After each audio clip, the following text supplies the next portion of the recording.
di tempat yang mulia untuk mengkaji ayat-ayat Allah beserta hadis-hadis Rasulullah yang mulia. Semuanya nanti akan dimuliakan oleh Allah. Tidak ada yang sia-sia dengan melangkahkan kaki ibu, dengan mengorbankan, memperjuangkan, meninggalkan sesuatu yang kita kasihi di rumah kita, sesuatu yang kita banggakan di rumah kita, nanti akan Allah ganti dengan yang lebih mulia lagi dibanding dengan yang kita sayangi, yang kita tinggalkan di rumah. Kemudian ibu juga datang ke sini dengan niat untuk thalabul ilm, mencari ilmu, mencari datang ke majelis ilmu kita supaya diberikan hasil yang maksimal, hasilnya baik oleh Allah. Maka datangnya ibu ke sini harus dengan hati. Ya Bu, kita sudah mempersiapkan dari rumah, bawa tas yang bagus, pakai jilbab yang indah, pakai baju yang matching, pakai sendal yang mahal, bawa kendaraan yang terindah. Tetapi kalau hati kita tidak dibawa, kalau hati kita tidak hadir di tempat ini, itu akan sia-sia Bu. Jadi supaya dapat kemuliaan ilmu ini, hatinya harus hadir, harus dibawa. Dan si hati ini tidak mau dicampur dengan yang lain. Si kolbu ini nggak mau dicampur dengan jilbab yang bagus. Si kolbu ini nggak mau dicampur dengan jabatan yang ibu miliki. Si kolbu ini nggak mau dicampur dengan tas yang ibu bawa.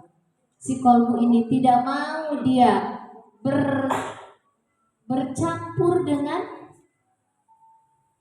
kehebatan yang ibu miliki, yang saya miliki. Jadi dia itu pecemburu Bu, kolbu itu. Jadi artinya apa? Harus benar-benar mantap hatinya untuk mencari Allah. Karena yang akan memberikan ilmu itu adalah Allah. Karena kolbu ini tempat bersarangnya sesuatu yang pecemburu, jangan dibawa itu harta yang kita miliki. Niatnya selain Allah, jangan dibawa itu makhluk ke majelis ini. Kalau dibawa, tidak akan dapat kemuliaan yang maksimal. Ya, begitu. Jadi sebelum kesini, ya Allah, saya mau menuntut ilmu, ya Allah. Pakai jilbab untuk apa yang bagus? Pakai baju untuk apa yang bagus? Pakai tas yang bagus, apakah itu penting? Penting.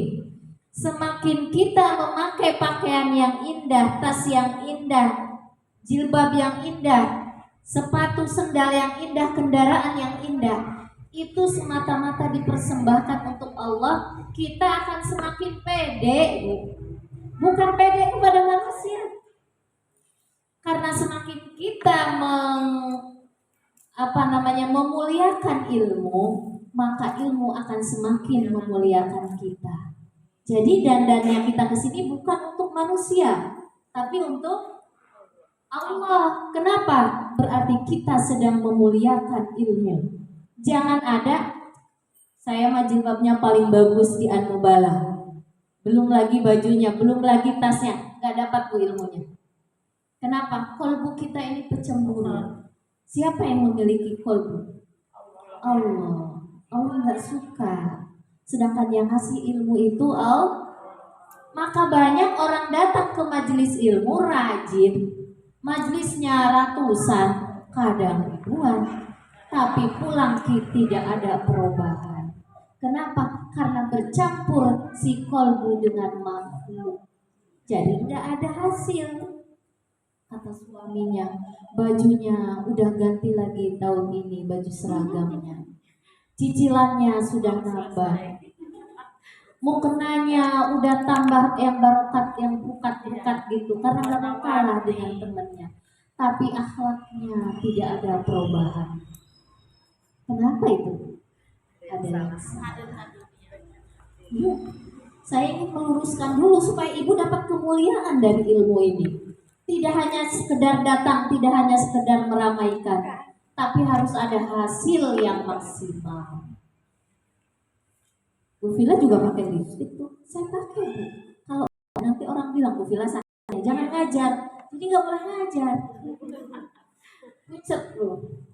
Nah, tapi sebetulnya ingin memuliakan ilmu, bukan ingin mendapat pujian dari makhluk. Ya, kita lanjut ke materi ya Bu ya. Tapi sebelumnya kita harus punya adab kepada Allah. Tadi kita belum beradab Bu. Adabnya, kalau mau melakukan sesuatu ingat Allah, kita puji Allah yang ngasih ilmu kepada kita. Kita ucapkan Alhamdulillahilladzi bi ni'matihi tatimmus shalihat. Kalau yang pendeknya, adab kepada Allah itu kita mengucapkan alhamdulillah. Begitu. Tapi harus dari qalbu. Alhamdulillah, Allah ketika dipuji hanya di mulut saja, hatinya ingat kemana-mana, hatinya masih benci dengan orang yang di sebelahnya, dengan yang di depannya, dengan yang di belakangnya. Kata Allah, kamu gak memuji aku. Kamu buktinya gak ridho tuh. Jika dihadirkan oleh Allah ada teman di dekatnya, nyebelin. Kita puji Allah, alhamdulillah, alhamdulillah. Tapi hatinya bercokol sebel. Nah, kata Allah, gak sesuai pujianmu kepadaku, yang aku hadirkan kepadamu. Ada teman yang nyenengin, akhirnya kita sebel. Terus kamu muji dengan perbuatanku, sesuai nggak Bu? Puji itu perbuatan Allah, belit, tapi hati kita sebel dengan teman kita, kan nggak sesuai dengan ucapan alhamdulillah, pujian kepada Allah. Yang menghadirkan temannya belit siapa Bu? Allah. Suami bikin enek, siapa yang menghadirkan? Allah. Tapi mulut kita memuji, alhamdulillah, alhamdulillah. Tapi di sini sesuai enggak? Enggak. Jadi kenapa kita harus memuji dengan hati dan ikhlas? Itu maksudnya. Sepertinya habis ya kemarin pakai acara. Saya enggak acara. Biasanya 2 kali pertemuan bisa. Ketiganya, itu mungkin agak cepat kali ya. Ini bisa ya? Tadi itu ya Bu ya, adab kepada Allah kita harus banyak memuji. Tetapi pujian kita itu harus sesuai dengan sikap dan tindakan kita. Bisa dipahami nggak Bu? Saya nggak mau bolak-balik ngucapin seperti gini, alhamdulillahirabbil alamin yang paling pendek. Tapi hanya sebatas di mulut, kasihan sama ibu semua. Kurang efek, kurang berpengaruh. Kenapa? Masih bercokol rasa benci, rasa sebel, rasa apa? Berarti belum bersyukur, belum memuji Allah orang tersebut sebetulnya. Baru di lisan aja. Hatinya enggak. Allah itu pengen orang itu memuji Allah dari lisan dan dari hati. Mungkin ibu karena belum paham ilmunya, ya Bu ya, atau belum ada keinginan untuk lebih dekat memahami Allah. Nah, kita diajarkan di majelis ini, apapun yang kita ucapkan itu mengandung makna, ada ruh di dalamnya, ada cahaya ilmu di dalamnya, bukan hanya sekedar,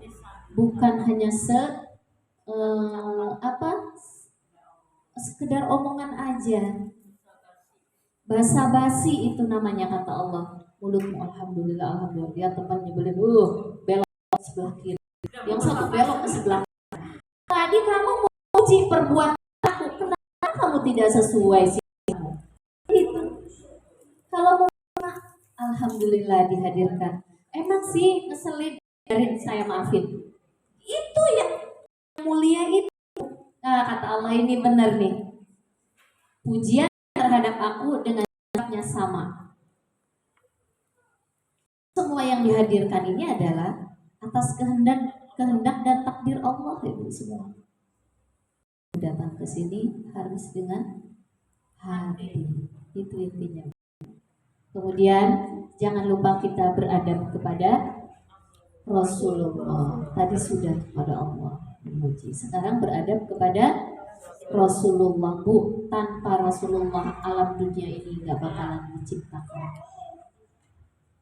Ketika Nabi Adam, nah, kenapa sih harus bersolawat? Kalau udah banyak ustaz saja, kita tebalkan lagi. Ketika Nabi Adam merasa bersalah,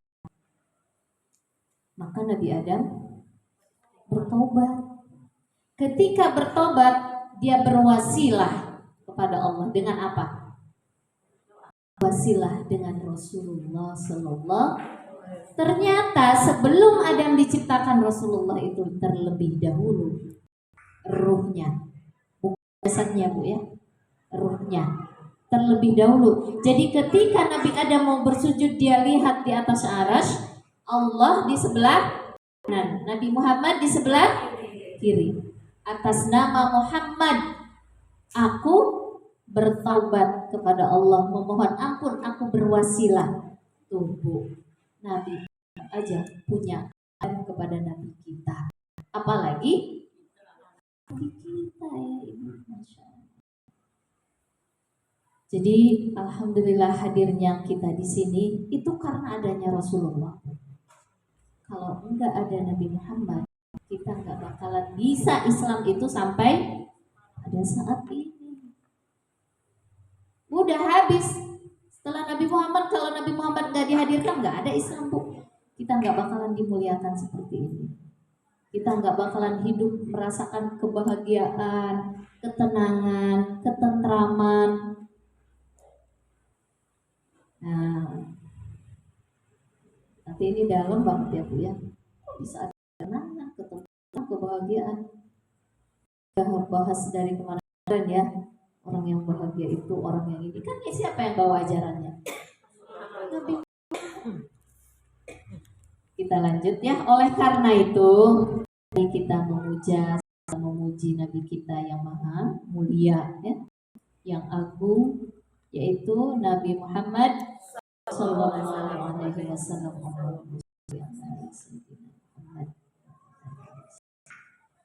Ibu yang dirahmati oleh Allah Subhanahu wa taala, kita akan memasuki bab tentang mujahadah di ayat yang keempat. Ayat yang keempat di bab mujahadah, yaitu surat 1, 2, 3, ayat yang kelima, punten, bukan yang keempat. Yang keempat sudah kita bahas kemarin. Ayatnya ayat yang kelima. Kalau kita melihat ke belakang, nah ya, tentang mujahadah itu, kenapa sih kita harus bersungguh-sungguh di dalam melaksanakan kebaikan? Bersungguh-sungguh untuk mencari ridho. Tuh Bu Yunus tuh kesini, jalannya udah enggak, udah bisa dikencengin lagi. Jalannya itu udah enggak seperti anak muda ya Bu ya, tapi dia dengan terseok-seok, dengan kalau lagi ada batu langsung pegang tembok ke sebelah kanan, tembok ke sebelah kiri. Kalau enggak ada tumpangan, jalan kaki dengan terseok-seok. Apa yang dia perjuangkan? Ibu, dia berkorban. Kalau di rumah dia duduk-duduk, bisa bersenda gurau dengan anak cucu, ya Bu ya, bisa nonton cekakak cekikik. Nah, beliau tinggalkan, beliau bermujahadah bersungguh-sungguh untuk mencari ridho Allah, datang ke majelis taklim, majelis ilmu, itu namanya mujahadah. Ada yang dikorbankan mujahadah itu, Bu. Nggak ada namanya mujahadah nggak dikorbankan, nggak ada, Bu. Mujahadah bangun tengah malam pun harus mengorbankan, rela apa, Bu? Tidur nyenyak, enak gitu, Bu ya. Ibu yang ahli tahajud, yang suka tahajud, yang doa, itu pasti ada yang dikorbankan. Itu namanya mujahadah, Bu. Ada yang dikorbankan kesenangan kita itu untuk mencari ridho Allah. Ibu ngorbanin nggak ke sini? Ada yang dikorbankan nggak di rumah? Ada. Berarti ibu sedang mujahadah. Masya Allah, banyak katanya. Benar itu mujahadahnya yang banyak, Bu. Dulu, Bu, mujahadah. Tapi kata Allah, kamu di rumah usaha, kamu di rumah sendaguro dapat suatu kenikmatan, mungkin dapat juga pahala. Di rumah juga saya baca Quran, Bu Vila. Di rumah juga saya sholat, kalaupun nggak ngaji ke sini contohnya. Nah, atau di rumah saya bisnis ini dapat sekian dan sekian. Contohnya yang dunia aja dulu ya. Kata Allah yang punya uangnya berapa? Ibu beli baju, satu baju 100.000. Ibu jual, ada nggak yang jual jadi 400-500.000? Paling berapa, Bu Tati? 150. Berapa keuntungannya, Bu? Itu berapa persen, Bu? 50%, ya kan? Kata Allah begini, Bu. Faman ya'mal misqala dzarratin khairan yarah. Mujahadahnya ayatnya di atas. Ini yang kemarin terakhir. Saya ngulang sedikit dulu ya, Bu ya, supaya refresh otak kita. Oh, yang kemarin itu gitu.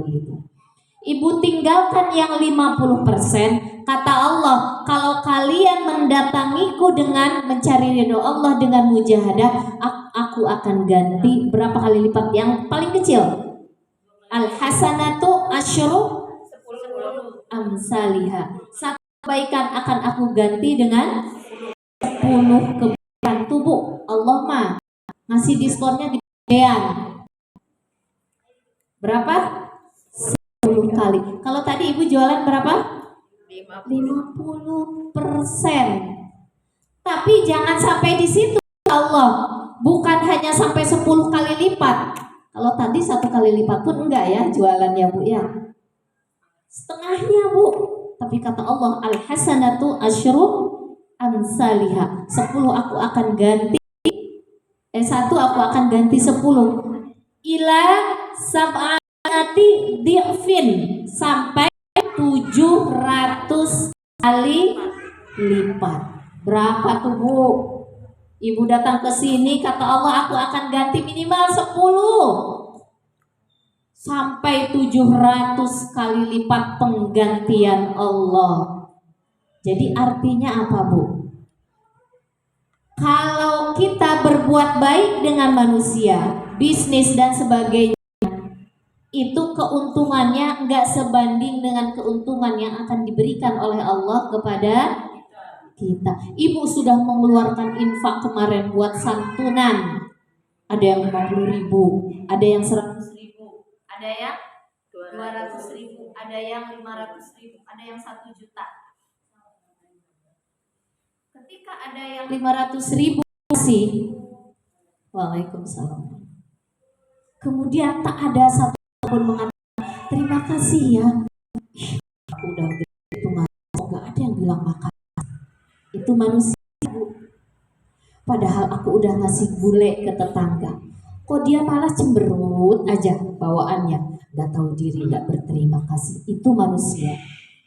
Tapi yakin ibu ngasih gule ke tetangga, senyum ke tetangga, ngasih infak berapapun itu, Allah akan gandakan paling sedikit 10 kali lipat dan sampai 700 kali lipat. Jadi kalau kita berbuat baik dengan orang lain, Bu, gak dihargai sama orang lain, ibu jangan dulu sakit hati, sedih, baper, gelisah, resah. Gak usah. Kata Allah, faman ya'mal misqala dzarratin khairan yarah. 1 atom perbuatan baik yang kalian lakukan, aku akan ganti, aku akan hargai. Itu hebatnya, Bu. Jadi kalau orang memiliki pengetahuan bahwa setiap perbuatanku akan dihargai oleh Allah, hidupnya nggak bakalan susah, selalu enjoy, senang, walaupun di sana dicaci, di sini dihina, di sini nggak dihargai, dia akan santai aja bawaannya. Kenapa? Aku dapat penggantian dari Allah minimal 10 sampai 700 kali lipat. Nah, dari manusia paling makasih, atau paling dia juga ngasih gitu. Ya sudahlah, ada Allah. Begitu Bu ya. Jadi nggak baperan lagi mulai sekarang udah ngaji. Nggak baperan lagi, nggak usah suka nyimpen di dalam gini nih. Ibu, kalau hati kita lapang, selalu diisi barang tempat nih lapang gede, barang penuh gitu. Jadi sempit nggak? Nah hati kita pun seperti itu. Nggak dihargai orang dimasukin ke dalam hati, dikurangin uang jatah dimasukin ke hati, sebel dimasukin ke hati, lama-lama hati kita mau jalan aja nggak bisa. Kenapa? Sempit. Nah saya mah pakai analogi aja buat ibu-ibu ya, itu kayaknya lebih bisa dipahami gitu. Sempit, mau kemana-mana sempit, dekdok sana dekdok sini, iya kalau nggak kejedot, kalau nggak ketindih itu. Kalau terlalu tinggi pasti ketindih. Barang tadi kalau udah ketindih sakit nggak? Sakit banget. Ada yang sampai keok gara-gara ada suatu masalah dengan saudaranya, dengan tetangganya, sakit dia. Habis sakit, COVID. Iya, gara-gara itu. Jadi yang sebenarnya yang bikin masalah itu siapa? Diri sendiri, Bu. Semua dimasukin ke dalam hati kita, semua. Padahal kata Allah, lapangkan hatimu. Alam nasyrah laka sadrak. Bukankah aku sudah melapangkan dadamu Muhammad? Nabi Muhammad Bu yang dilapangkan, bukan kita. Kenapa? Karena Nabi Muhammad mujahadahnya luar biasa. Ada yang nyakitin, biarin, Allah yang hargai. Allah yang hargai saya, kata Nabi Muhammad. Biarin, aku maafin. Enggak ada lelah-lelahnya maafin orang yang nyakitin. Nah, kalau kita mau seperti ibu itu, kita seperti itu. Wah, saya lihat kemarin saya nggak negor Bu Rubiatin di waktu santunan. Bu Rubiatin kalau ngelihat saya senyum aja. Saya bilang, tapi kok dia senyum terus ya? Kenapa? Karena dia pemaaf. Walaupun nggak manggil nama dia, hatinya luas. Nggak dimasukin di sebelah satu di sini tuh, Bu. Nah, alam laka sodrok itu artinya orang yang mampu memaknai penghargaan Allah, tetapi itu pun tidak akan datang kepada kita jahadah seperti itu kalau kita tidak minta kepada Allah, tidak minta pertolongan. Minta Bu, kalau lagi kesel dikit, ya Allah gitu, hilangkan kesempatan saya ini, hilangkan ini ya Allah, ganti dengan yang lapang ya Allah, jadikan saya jadi pemaaf. Saya hanya mengharapkan darimu ya Allah, penghargaan darimu. Begitu.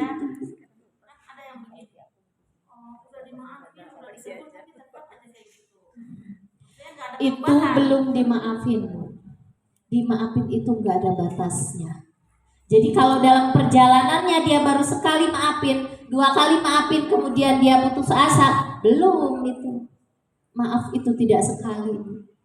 Maaf itu tidak ada batasnya, seperti sabar yang tidak ada batasnya. Paham sekarang Bu?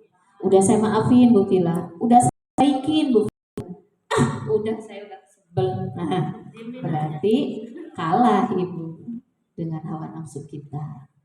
Jadi kalau ingin lapang, seperti Las, kita hidup tuh bahagia itu karena sabar Bu.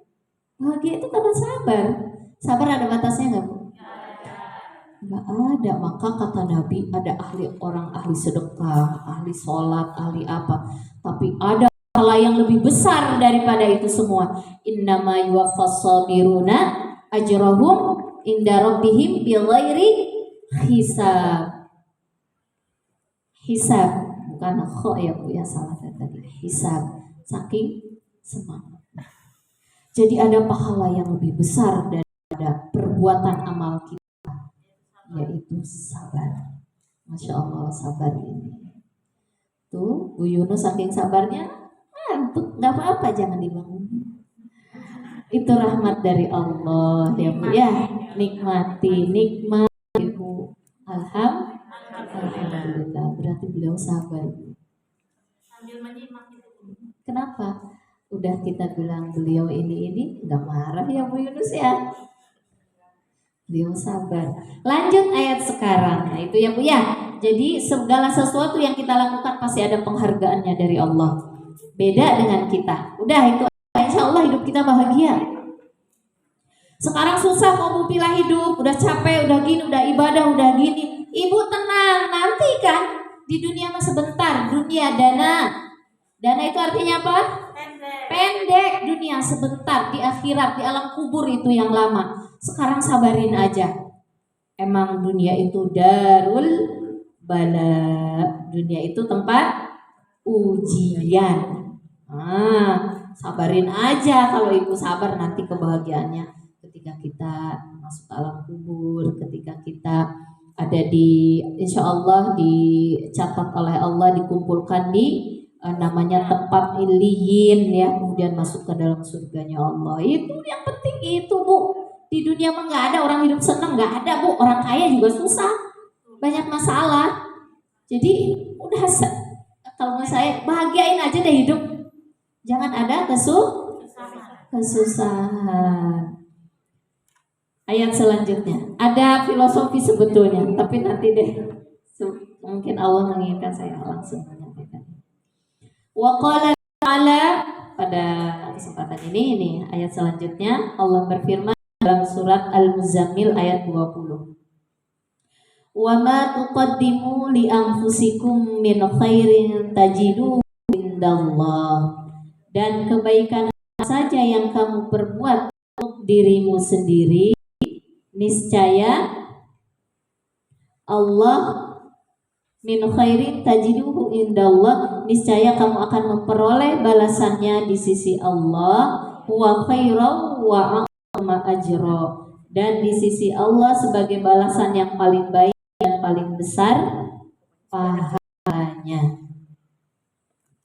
Jadi ya, ayat selanjutnya ini mengindikasikan kalau dalam bermujahadah kita harus bersungguh-sungguh di dalam melakukan kebaikan. Kenapa? Karena pahalanya di sisi Allah itu yang saya bilang tadi, balasannya paling baik, paling besar dibanding dengan dunia. Ibu yang saya bilang tadi contohnya ketika jualan ya. Kemudian ada orang ngasih diskon, ada nggak sih Bu ngasih diskon 70% orang jualan? Biasa zaman sekarang Bu. Ketika ditanya Bu, untung nggak itu diskon 70%? Kata beliau untung. Kita mikir ketika tidak ada diskon berarti luar biasa untungnya ya Bu ya. Orang yang bisnis jualan itu, kata dia ditanya, ini fakta Bu, 70% kan suka ada diskon 70%. Untung nggak? Untung, kata dia, masih ada untung nih. Gimana kalau nggak ada diskon ya? Nah kata Allah, perbandingan diskonnya Allah itu lebih hebat, lebih utama daripada apa yang dilakukan oleh manusia. Maka artinya apa? Kejar tuh dunia gitu Bu, kejar tuh akhirat. Maka dunia akan mengikutimu. Benar gak Bu? Kata Rasulullah apa di dalam hadisnya? Kalau engkau kejar akhirat, maka dunia itu akan mengikuti kita. Kita sudah belajar dari kemarin tentang keyakinan ya Bu ya. Apa yang diajarkan oleh Allah kepada kita, bahwa ada rizki yang tidak dicari pun dia akan datang. Seperti kisahnya siapa? Ada yang masih ingat? Siti Maryam. Dia hanya apa? Di mihrab dia duduk, hanya beribadah, hanya yakin kepada Allah. Kemudian datang itu rizki. Apa kata Nabi Zakaria? Ini dari mana Maryam? Apa kata Siti Maryam? Haza, ini datang dari Tuhanku. Nabi Zakaria mikir, Loh, namanya Nabi ya Bu ya, langsung peka gitu. Dia nggak ngapa-ngapain, tapi datang segala sesuatu kebutuhannya Siti Maryam. Siti Maryam itu nggak pernah keluar, datang semua yang diinginkan oleh beliau. Diambil pelajaran oleh Nabi Zakaria, Bu. Siti Maryam yang mengabdikan dirinya untuk mencari akhirat diganti oleh waktu di dunianya pun dicukupkan. Berarti kalau aku punya keinginan, aku akan sungguh-sungguh mengabdikan diriku kepada Allah. Waktu itu keinginan Nabi Zakaria apa yang paling besar? Ingin memiliki. Setelah itu dia belajar dari Siti Maryam. Tubuh pengen menginginkan sesuatu, sungguh-sungguh kejar Allah. Apa yang dilakukan oleh Nabi Zakaria? Sama. Nabi Zakaria bersungguh-sungguh hidup di jalan Allah. Gak lama kemudian istrinya hamil. Ditandai dengan apa, Bu? Istrinya Nabi Zakaria hamil. Nabi Zakarianya kata Allah, kamu jangan bicara selama 3 hari. Jadi kalau ada yang nanya, Nabi Zakaria mau kemana? Nabi Zakaria mau makan. Bingung. Jadi emang Bu, kalau orang tanda-tanda istri hamil itu biasanya suka ada tandanya. Nah kalau Nabi Zakaria tandanya oleh Allah ingin dibersihkan dari dosa. Kenapa? Karena dosa yang paling banyak adalah dari lisan. Betul nggak? Kata para ulama, saya belajar diam selama berapa tahun? Ada yang pernah ceritakan di sini? 10 tahun. Ternyata belajar diam itu lebih sulit daripada berbicara. Artinya diam dalam keburukan. Ternyata lebih susah, Bu. Ada ulama sampai 10 tahun dia belajar diam. Kata dia susahnya luar biasa. Masya Allah. Kita belajar. Kayaknya sehari aja susah ya Bu ya. Ada aja ucapan-ucapan yang nggak bisa kita tahan gitu. Belum lagi melototnya, belum lagi apa sih udah. Puasa yang puasa tetap aja kan dulu. Berarti puasanya baru puasa jasad, belum puasa jiwa, batin.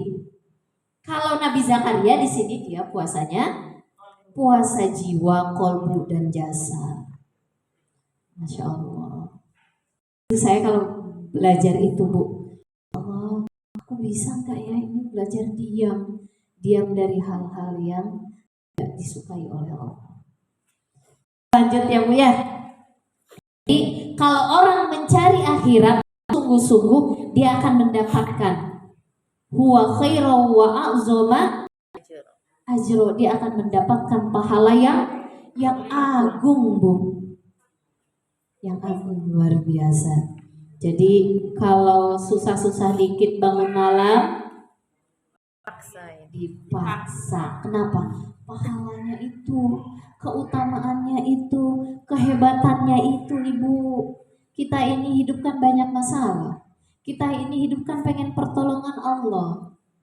Ngejar dengan usaha kita untuk terhindar dari masalah yang kita hadapi. Jungkir balik, Bu, susah, capek, Bu. Tapi kalau kita kejar Allahnya yang ngasih masalah kepada kita, itu akan lebih ringan, lebih enak. Seperti itu. Kenapa? Karena penggantian Allah yang kita lakukan bisa minimal 10, kemudian bisa 100 kali lipat, bisa 200 kali lipat, bisa 300 kali lipat, sampai 700 kali lipat. Satu kali kita sujud kepada Allah tidak akan menyia-nyiakan. Allah akan berikan penghargaan kepada kita. Makin banyak sujud, makin banyak penghargaannya dari Allah. Satu kali sujud, satu masalah hilang. Contoh ini banyak. Bisa saja 10-200 masalah hilang. Allah akan bereskan semua. Datangi Allah dengan sungguh-sungguh dan datangi dengan jiwa kita, dengan kalbu kita. Innallaha la yaqbalu du'a min qalbin ghafilin lahin. Allah itu enggak dengar, Bu, permintaan kita. Ya Allah, saya ini begini, ya Allah, ya Allah, sujud kita, tapi hatinya enggak dibawa. Kata Allah, Allah tidak akan mengijabah permintaan kalian doa kalian, sujud kalian, kalau tidak dengan sungguh-sungguh, tidak hadir dari hati yang sungguh-sungguh. Nah itu Bu, hati yang sungguh-sungguh itu diperjuangkan. Kalaupun ibadah kita nggak banyak, tapi hatinya bersih, tidak banyak dendam. Kalau buat baik tidak banyak ingin dipuji. Nah itu sholatnya sih nggak banyak Bu, puasanya nggak banyak, hajinya juga nggak banyak, tapi langsung menyentuh arasnya Allah, itu mah lebih, itu bisa luar biasa Bu. Perjuangkan dulu di sini, banyak istighfar kepada Allah supaya yang ada di sini itu rontok. Banyak tobat kepada Allah. Ini mah dibalik, puasanya rajin, ngajinya rajin, ibadahnya jalan. Ntar dulu Bu, nanti ada yang kesinggung, bukan saya ya. Ada yang sholatnya rajin, infaknya juga gede, tapi di sininya nggak dibersihin, istighfarnya jarang, tobatnya apalagi, ngerasa hebat ibadahnya, ngomongnya sembarangan, lihat orang langsung melatat melotot, ngomongnya celetak itu gimana itu di sisi Allah? Kebuang Bu, ya sedikit mungkin ikhlasnya, ya itu yang diterima oleh Allah, yang ikhlasnya. Berarti dia mujahadahnya kurang sungguh-sungguh. Mujahadahnya kurang sungguh-sungguh. Kita lanjut ke ayat yang selanjutnya. Itu tadi sudah. Wa qala ta'ala wa maf'alu min khairin fa innallaha bihi alim. Ayat yang sempurnanya begini. Lil fuqara'il ladzina yunsiru fi sabilillahi la yastaqimuna darban fil ard. Ayat 273 surat Al-Baqarah Bu. Ini yang berkaitan dengan mujahadah Imam An-Nawawi 273 memasukkan di dalam kitab beliau Riyadhus Shalihin ini. Kemudian ayatnya hanya sepenggal saja saya sempurnakan, saya ambil di Al-Qur'an ya Bu ya. Lil fuqara'il ladzina usiru fi sabilillahi la yastati'una darban fil ard. Jadi berinfaklah kepada orang-orang fakir, yang orang fakir itu dia sedang berjihad di jalan Allah. Mereka tidak di muka bumi orang-orang tuh tidak menyangka bahwa dia itu fakir gitu Bu. Yahsabuhumul jahilu aghniya minat ta'affuf. Mereka tidak meminta-minta, mereka itu melihara diri dari meminta-minta kepada makhluk, kepada manusia Bu. Nah gitu. Ta'rifuhum bisimahum. Kamu kenal mereka, kamu tuh harus mengenali ciri-ciri orang yang seperti ini gitu, yang menjaga dirinya dari meminta-minta, mengeluh kepada orang, curhat. Lagi usaha saya lagi begini, suami saya lagi begini, anak saya lagi banyak ini lagi anak. Tapi apa kata Allah? Di satu sisi orang yang seperti tadi itu memiliki kemuliaan yang luar biasa di sisi Allah. Di sisi lain, sebagai kita temannya, sahabatnya, tetangganya, saudaranya apa? Simahum, ta'rifuhum bisimahum. Kalian harus peka, harus tahu model orang seperti tadi. Jadi di satu sisi yang butuh tadi, yang sedang dapat ujian musibah tadi, orang yang mulia itu orang yang tidak meminta pertolongan kepada orang lain. Tapi apa kata Allah di sisi lain? Orang yang di sekelilingnya harus tahu, peka. Ta'rifuhum bisimahum yas'alunan nasa ilhafa. Mereka itu tidak mengumbar-ngumbar kepada manusia, saya butuh ini, saya sedang ini, usaha saya lagi begini, suami saya lagi begini, rumah saya apalagi masih ngotak dan sebagainya. Dia tidak mengatakan, tidak mengumbar. Mungkin kalau cuma cerita apa adanya bisa aja ya. Tapi ada niatan ingin orang lain itu empati, simpati, ada pertolongan daripada orang lain kepada dirinya. Nah itu. Wa ma tunfiqu min khairin fa innallaha bihi alim. Dan apa yang kalian nafkahkan di jalan Allah, sungguhnya Allah Maha mengetahui. Ibu yang dirahmati oleh Allah Subhanahu wa taala, di ayat ini ketika ada orang yang bermujahadah, Bu. Tetangga kita ikut pengajian ke sini. Dapat ujian, dapat musibah, dapat bala. Suaminya enggak kerja, tapi dia tidak pernah, suami saya emang enggak kerja. Dari mana ya biaya anak saya juga bingung. Dia tidak pernah mengatakan begitu. Kalau mengatakan, ya suami saya sih emang enggak kerja, tapi rezeki mah Allah yang ngatur, yang ngasih. Beda kan sama yang pertama tadi. Kemudian dia mujahadah datang ikut pengajian. Kemudian bersungguh-sungguh di jalan Allah. Dia tidak mengumbar, curhat dengan kekurangan dirinya. Dia tidak mengumbar. Ini orang yang punya marwah. Marwah itu apa, Bu? Harga diri. Keutamaan. Apalagi, Bu? Banyak lah ya. Orang seperti ini, kita itu hidup seperti itu, Bu Harsi. Kalau kita ngambil ayat dari Al-Baqarah 273. Jadi kalaupun bercerita itu bukan ingin minta bantuan, tapi hanya sekedar cerita saja. Suami saya kecelakaan, jadi habis ini saya nggak bisa ikut rapat dulu. Kapan? Kemarin. Terus dibawa ke rumah sakit dan dia harus kontrol tiap hari.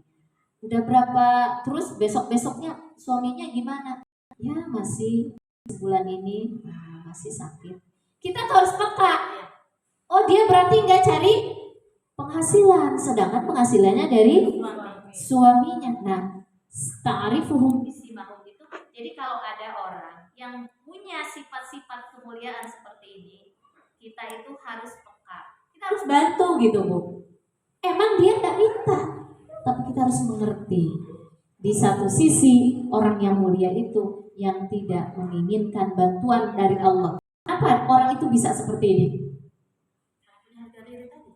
Bukan hanya punya harga diri, Bu. Keyakinannya kepada Allah. Saya yakin yang ngasih rizki Allah. Saya yakin yang mengasihi Allah. Saya yakin yang mencukupi Allah.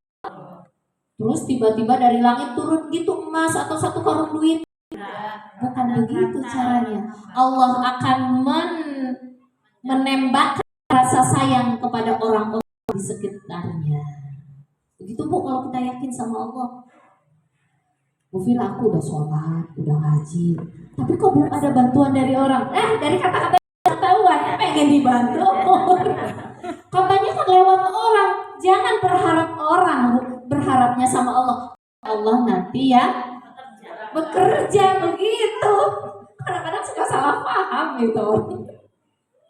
Udah sholat, udah zikirnya subhanallah wa bihamdihi, subhanallahil azim, astagfirullahaladzim, sambil nunggu subuh itu dari tahajud dia selesai. Bisa aja ditungguin dari kiri, dari kanan. Itu berarti masih berharap kepada manusia. Berharap sepenuhnya kepada Allah, tidak ingin dikasih oleh manusia, tapi itu akan datang dari manusia. Iya, lewat manusia, Bu. Tiba-tiba ada job, bisa bikin apa? Aku bisa bikin kue putu gitu. Oh, ada acara. Kebetulan anaknya lagi butuh biaya. Berapa? 1.000 porsi katanya gitu ya. Bisa nggak bikinin snack? Bisa. Selebihnya saya cari orang lain yang bisa. Saya bisanya ini. Kan lumayan. Itu artinya Allah hadirkan kepada orang yang tidak meminta-minta tadi. Wa may yattaqillaha yaj'al lahu makhraja. Allah akan memberikan rizki kepada orang bertakwa itu dari jalan yang tidak Diduga nggak dia dapat job, dapat suruh bikin makanan 1000 porsi? Dia nggak berpikiran ke sana. Itu orang yang takwa itu biasanya suka datang rezeki yang nggak diduga-duga. Itu orang takwa, Bu. Jadi kalau orang yang banyak dugaannya, saya kan punya gaji sekian, punya itu sekian. Nah, itu belum derajat takwa yang sesungguhnya kata para ulama, Bu. Saya belajar kan sama mursyid saya. Ciri orang takwa itu salah satunya apa? Dalam hal ekonomi, dalam hal rezeki. Kata guru saya, kalau engkau sering mendapatkan rezeki yang tidak terduga-duga, itu salah satu tanda. Saya nggak menduga dapat itu loh. Orang saya nggak minta, orang saya bukan pekerja PNS contohnya. Punten yang PNS ya. Yang PNS kalau takwa gimana? Dari PNS-nya dapat, dari kiri, dari kanan suka datang aja rezeki yang tiba-tiba. Itu tanda, salah satu tanda. Wa may yattaqillaha yaj'al lahu makhraja wa yarzuqhu min haitsu la yahtasib. Tuh, jadi Ibu, jangan pusing kalau belum datang tuh yang kebutuhan kita. Karena kata Allah, emang orang takwa itu akan aku datangkan yang tidak disangka-sangka. Banyakkan yang tidak disangkanya daripada yang disangka. Nih yang punya usaha model Bu Tati ya, nggak usah berharap si Anu nih warung sana nanti pesan ke saya warung sana nih. Pokoknya sekarang rezeki datangnya dari Allah. Saya mantap, Allah akan dicukupkan. Kesana aja, nggak usah mikirin lagi sana. Sekarang itu akan lebih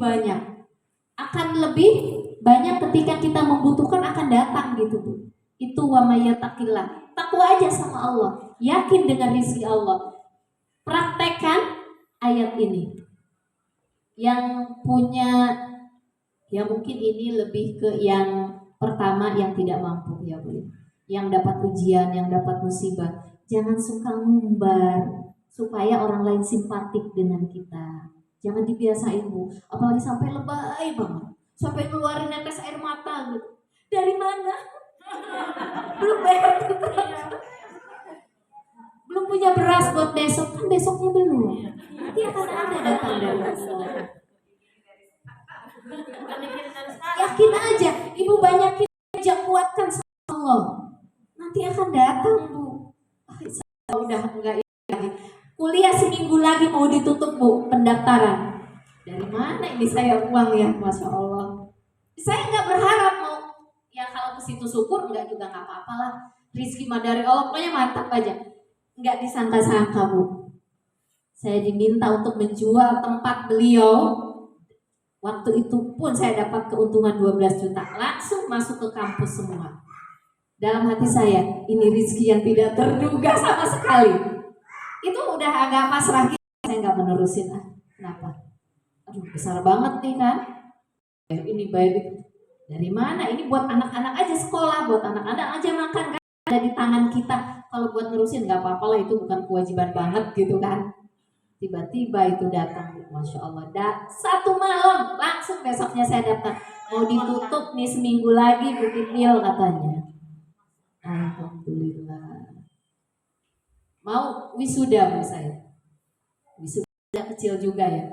Dari mana? Kita pas-pasan waktu itu Bu. Ini mencerita aja biar kuat ibu-ibu ya. Yakin aja sama Allah. Saya bilang, saya selama ini tidak pernah dikecewakan oleh Allah. Saya selalu begitu Bu. Saya tantangin Allah. Selama ini saya tidak pernah dikecewakan sama Engkau ya Allah. Lebih dari ini yang dibutuhkan selalu akan datang. Ibu, 15 tahun yang lalu ada yang punya hutang kepada saya. Datang dia bayar hutang. 15 tahun yang lalu. Saya bilang, berapa ya hutangnya? Katanya dulu nominal zaman dulu itu bisa sekian juta katanya. Jangan bayar semua, karena kebutuhan saya nggak segitu. Ya setengahnya aja. Dibayar Bu. Masya Allah itu. Tidak terduga. Karena kebutuhan itu emang waktu itu besarnya di situ. Kalau untuk makan, sekolah yang masih jalanan lah ya. Masya Allah Bu. Kata guru saya, orang yang bertakwa itu rizkinya salah satunya banyak yang tidak terduga. Itu harus yakin aja Bu sama Allah. Jadi kalau sekarang lagi banyak ini, nggak usah pusing, ada Allah kok. Terus begini Bu, harus harus mempercayakan kepada Allah. Ya Allah, selama ini aku tidak pernah susah. Covid kata orang kan waktu awal-awal ya, nanti akan lockdown, nggak bisa ini. Buktinya ketika Covid saya lebih makmur daripada ketika nggak Covid. Itu pas penuh terus. Dari mana-mana berdatangan. Khawatir katanya, nggak punya ini, nggak punya itu. Masya Allah. Dalam hati benar kita harus yakin kepada Allah. Covid di rumah, kenapa lebih murah rezekinya? Mungkin ada sebagian orang agak gitu ya usahanya ya, tidak semua. Tapi sebagian orang tetap masih hidup, sebagian orang masih tetap usahanya malah ada yang melejit kan? Artinya apa? Bukan karena keadaan itu yang membuat kita hidup sengsara atau senang, tapi yakin Allah yang ngasih. Yakin ibu, Covid itu yang saya sanksikan Bu. Banyak orang mengatakan, aduh kalau 3 bulan lagi Covid terus-terusan begini, kayaknya saya bakal bangkrut dan sebagainya, nggak bisa nyekolahin anak. Buktinya anaknya masih sekolah, masih makan, masih tetap hidup kan? Iya. Tapi itu ada yang orang yang suka lebay Bu ketika dikasih ujian sama Allah. Iya berat banget katanya. Itu nggak ngaji Bu. Kalau orang ngaji insya Allah enggak. Kenapa? Ada satu keyakinan. Kalau hidup itu namanya keyakinan itu di depan itu saya optimis. Karena yang membedakan orang yang bunuh diri dengan orang yang tetap merasa hidup bahagia adalah optimisme. Apa Bu optimisme?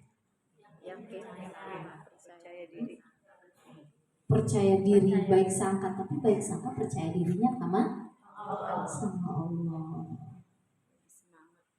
Semangat ya. Sudah jam berapa Bu?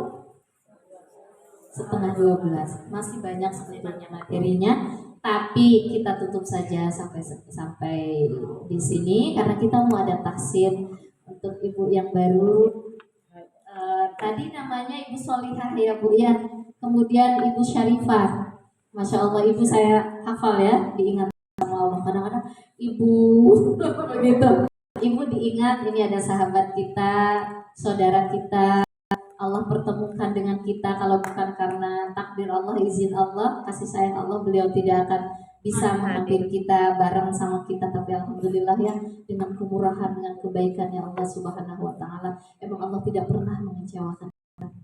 Ditambah terus rezeki kita, rezeki saudara, rezeki sahabat-sahabat kita ya Bu ya. Terus Bu, jangan ada kata keluhan di mulut ini, itu yang tidak akan mendatangkan kebaikan dari Allah. Tapi terus aja puji Allah, mau baik mau buruk kita tetap memuji Allah. Apalagi ini adalah anugerah terindah dari Allah, diberi rezeki sahabat ya Bu ya, saudara sama kita. Yang sebelah ibu yang pakai jilbab biru dokter, Ibu Solihah. Ibu siapa Bu? Ibu Solihah. Jadi kalau di jalan Ibu Solihah, perkenalkan saya. Ada 2 nama Ibu Solihah, nggak apa-apa. Nanti kita akan itu ya bedain mana yang Ibu Solihah belakang. Ibu Tati Soleh, Ibu Tati. Yang satu lagi Bu Syarifah. Begitu indah namanya Bu ya, dua-duanya mulia, satu mulia, satu soleh. Yang soleh juga mulia. Ibu, Masya Allah, semoga Allah menghadirkan, memberikan kepada kita semua anugerah-anugerahnya terus berkah. Berkah itu artinya nilai yang baiknya, manfaatnya sampai ajal menjemput kita. Amin ya rabbal alamin. Dari saya cukup sekian, mohon maaf bila mana banyak kekurangan, bila mana ada sesuatu yang kurang berkenan, mungkin ibu ada yang tersindir, tersinggung, itu tidak sengaja Bu. Dan juga mohon ampun kepada Allah. Banyak kekurangan yang saya sampaikan, baik itu berbentuk jasad maupun apa yang ada di kalbu saya mohon ampun kepada Allah. Dari saya cukup sekian, wabillahi taufiq wal hidayah. Wassalamualaikum warahmatullahi wabarakatuh.